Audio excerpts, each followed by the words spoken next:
We're here at my friend Diana Clyne's garden, where she has a tiny weeny vegetable patch, and I think it's a great place to start.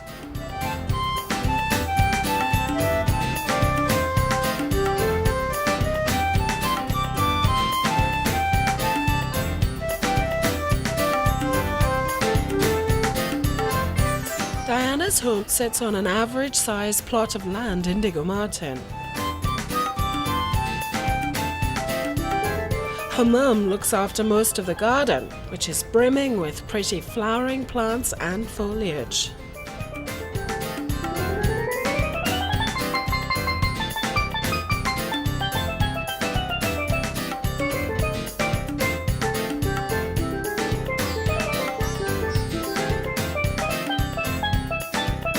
But Diana has a small box that's all hers, and this is where she grows her edible plants.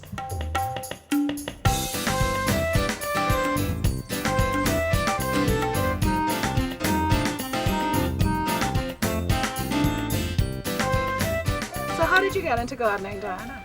Well, I got interested in organic gardening when my daughter was very young.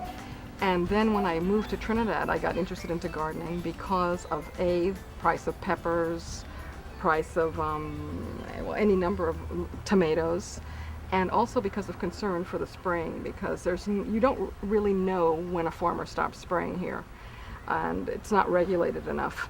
And also because, well, actually organic vegetables taste better.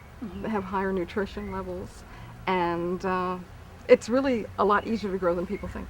Tell me about what you've got and why you chose these things. Okay, well, this is known as poi, or Malabar spinach. Right. I chose this because, wow, it's a little lizard right there. It's very high in vitamin A, B, calcium, and with high prices with lettuce and even pak choi, you can grow this. This is all started from one little plant, not even 5 months ago. Right. And so basically just all of this that's cascading down here you is just poi. harvest it, and it's harvested regularly because I harvest it and actually let Gillian have some for her organic store. Right. So tell me, what is this wonderful thing here? Well, this is actually a kaffir lime tree, but you could grow any type of lime tree. Cost of limes, when limes go up to above $1 a lime, I mean, grow your own limes. But again, you could even use the leaves to cook with. So Gillian, tell me a little bit about the way that you would put things together in your own little vegetable plot. What would you recommend? Diversity. As many different plants as you can put in one spot. Why is that? Well, it works in lots of ways. If you look at the basil, you might see there are lots of bees So this is there. all the basil here Yeah. with bees and flowers and flowers, things. Yeah. and that will attract things that will eat other insects. Right. So that'll keep your insect population down. I don't see insects as pests. I think we have to share our food with them, but we don't want them to overeat. And if you plant one thing, they will just come in en masse and eat it out. Right. Whereas you have a bunch of different things, different insects eat different things. So it'll be hard for them to actually wipe out this plot. Actually, basil actually grows very well with tomatoes plants, as well as using basil when you're cooking with anything with tomatoes. But the smell from the herbs really does keeps bad insects away, but just you're seeing it's bringing beneficial insects. Right, okay. Is there anything that you shouldn't plant next to Well, each if other? you don't want to make your mild peppers hot or your hot peppers mild, then you don't put them close to each other, because they will actually change the content of the peppery elements in it. The other thing is that you may think you're doing a diverse group of plants, but if they're all from the same family, you've basically done a monoculture plot. Give me a So for say for instance. example, you plant cabbage, you plant broccoli, you put cauliflower. When the insects come, they like to eat all those things. The same Right. insects eat all of those things, so they will wipe you out.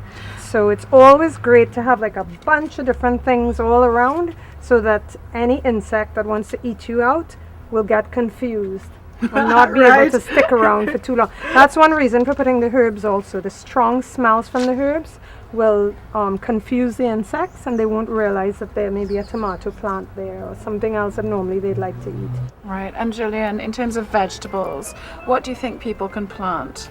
Well, there's some things that are a little harder because of the moisture here. Tomatoes are a little harder. So sometimes I tell people, just don't be discouraged. Keep throwing out your tomato seeds on the ground, Yes. but don't get discouraged, because after a while you'll figure out how to plant them. But I always say green leafy, just keep with the green leafy.